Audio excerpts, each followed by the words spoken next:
Hello everyone, welcome back. Today we're going to be talking about pistol braces and specifically does the pistol brace increase the surface area for making contact with your shoulder, because the ATF said that that's one of the criteria that they would be looking at. Okay, so does this offer, well, first of all, how much surface area does this have and how much of it are we actually using?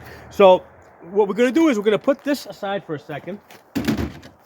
And we're going to just use a regular rifle over here, right, that has a stock on it.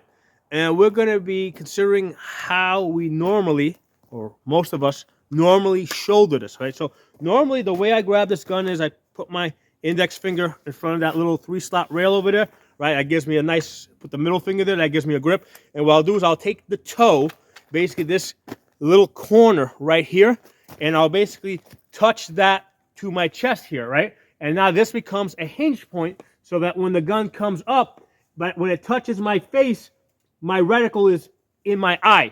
Okay, so this now acts like a hinge. Okay, it hinges on that point. That's the only point that is making contact with my shoulder. All this is up in the air. Okay, so this allows a person to get on target really fast. Even if I'm from here and I get here, again, same deal. Just the toe makes contact with your shoulder. Okay, what that does is it brings the optic up to my eye. Okay, so seeing is a shooting thing. The seeing part is the most important thing. Now this is a technique that has specifically been developed for AR-15s because of the light recoil. Okay, so if I was shooting something a lot more powerful like a 308 or 30-06, yeah, I need the entire surface here of the stock, right? I would put that lower so that it spreads out the force, right?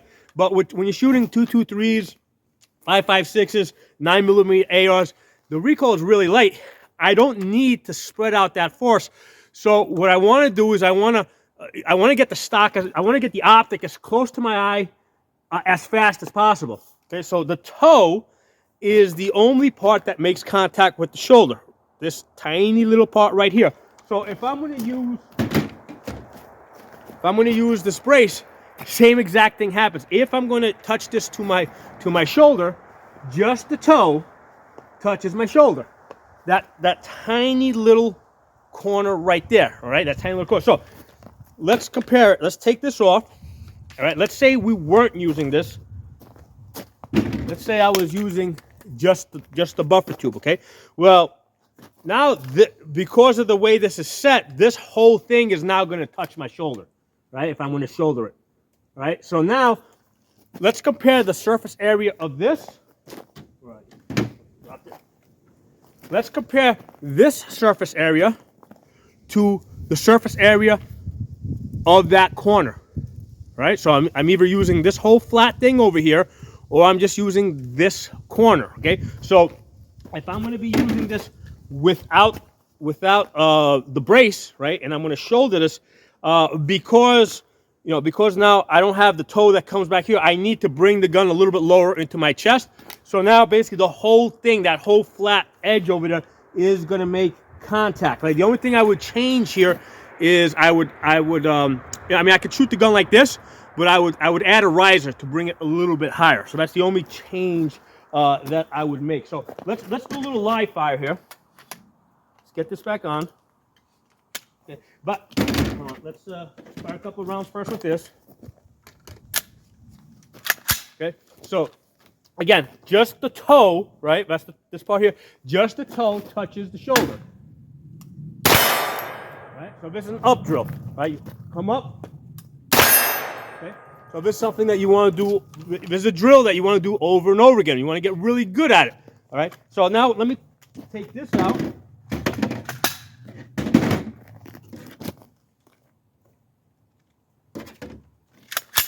Let's try it with this. Okay. Same deal. Just the toe, right? Just this little edge here. That's the only thing that's going to make contact with my shoulder. All right, nice and easy. Let's take it out. All right, so now let's go a step further. Wrap it around. We're going to take the brace off altogether now.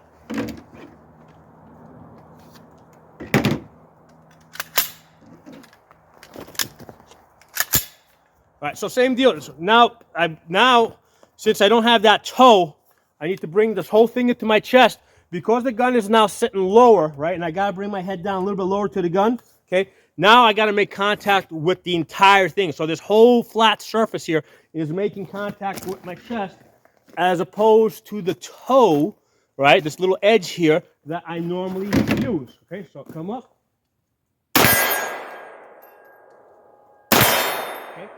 Nothing changes, right? Now, in the prior video that I did, I talked about the tennis ball brace, or the, initially this was Pac-Man, right? Put the eyes over here, that's Pac-Man. And then I said that seemed kind of weird, like, because it looked like Pac-Man was deep-throating the buffer tube. So I put a bow, oops, dropped it. I painted a bow on top of the head over here, and I made this Miss Pac-Man. All right, so that's Miss Pac-Man over there. So how about this now? Have I increased the surface area? Because a lot of people had commented in the video, take the video down, that's a stock, not that. Have I increased the surface area? Remember, this is round, okay? So the only part that makes contact with my chest is the part that I painted here, right? What I actually did is I put some paint here on my jacket, and I was able to transfer the paint onto the back here. So which is making more contact? That small little circle, which is basically, because it's round, that's basically the edge, or this gigantic flat surface area over here. Let's put this back on there. Get back on there, get Mr. Pac-Man back on there. There you go, get in there nice and deep. All right, same deal here. Only that little spot there is what's making contact with my shoulder. So this has actually reduced the surface area. Okay, using the buffer tube by itself gives you the most surface area because this is flat. Okay, as opposed to when I put this on, right? Now the tendency is I'm going to want to just touch this little edge over here, this little corner over here. That's the only part that's now going to touch my shoulder, okay? Right? So I touch the stock right there, and I basically hinge up, okay? So this is how I normally shoot my rifle. So we're not changing anything. We're being consistent. We're doing everything pretty much the same over here. So even with the regular stock, I'm not using any of this, okay? I'm just using this. In fact, it really, I don't know if it makes any sense, but you could actually redesign this so none of this stuff was here, and maybe that would lighten up the rifle. I mean, I don't know, nobody's done it, but the point is I only use this little corner over here because that's faster. I can come up, right, and basically, my cheek kind of, and my cheek and the comb, it's called the comb with a stock here, they basically, my cheek kind of lands on this, so it's like a runway, comes up, and my head comes down a little bit, and the two come together, okay? I think that's empty. Is it empty? Yeah, empty. All right, so today's lesson is that whether you're using a stock or a brace, the way that we commonly use ARs, we're just touching the toe to our chest, okay? If I'm not telling you guys to shoulder the brace, I'm just saying that if you're going to shoulder it, because remember, I think the ATF said that occasional and incidental shouldering is allowed. So this video is going to fall under that occasional, because I'm doing this for demonstration. But even when you're occasionally shouldering it, just the toe, just that little tip there, that's the only thing that's touching your chest. And once again, that corner, right there, offers a lot less surface area than this big flat surface over here. Okay, so let's see if this video can get some circulation and what the anti-gunners have to say to this. Thanks for watching. I'll talk to you all soon. Also, very important, YouTube has already deleted one of my channels, right? The Pocono Shooting CCW training channel. That's deleted. I got an email. They told me that's gone. So now I only got 2 channels on YouTube. I used to have 3. I only got 2 now. The original Safa channel that goes back to 2006. That's got something like 1,700 videos on it. and the other channel is the Absolute Gun Rights channel. Okay, that's, I think, maybe 2 years old. I started 1 or 2 years old. I don't know. But I'm pretty sure that those two channels are going to be gone off of YouTube sooner or later. So my backup channels, I have channels on Odyssey, on Rumble, on BitChute, and on HugeTube. Okay, so make sure you get yourself over there. I'm going to put a link below in the comments to one video from each of those channels. So if you click on it, it'll take you over there to those channels, and you can get yourself set up, and you can subscribe to the channel over there.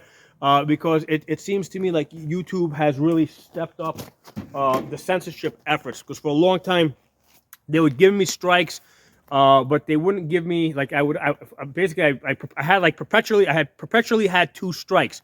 And what they would do is that when I had 2 strikes, they would just delete the videos, but they wouldn't give me a 3rd strike to shut me down. Now they actually gave me that 3rd strike, and they shut me down. The reason why I think they're doing this is because they're kind of like, the anti-gunners right now are sort of like cornered rats.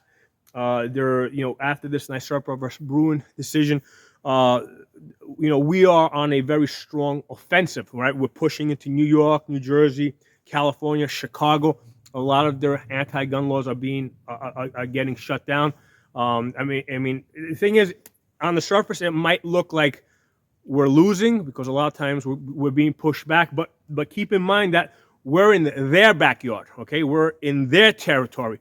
So we are on the offensive. So even when they're slowing us down, we're still on the offensive. We're pushing it to their territory. They're not pushing it to ours.